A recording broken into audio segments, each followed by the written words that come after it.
In this video, I'm going to show you how to send HTML email templates with Outlook. The first thing you need to do is open your Outlook, and you have to go where it says New Mail.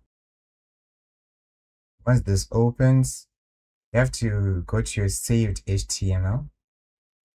I'll give this as an example. Just click on it and say Control A.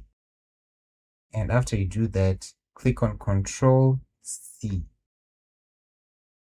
Then, when you come here, click on Control V and it will paste.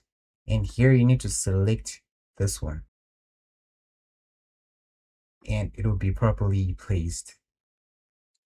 Another way to do it is to go where it says attach file, and then you can browse the system for the index.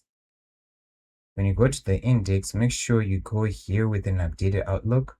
You say insert as a text document. Once you insert it as a text document, it will come out exactly as it is on the HTML. And you're done.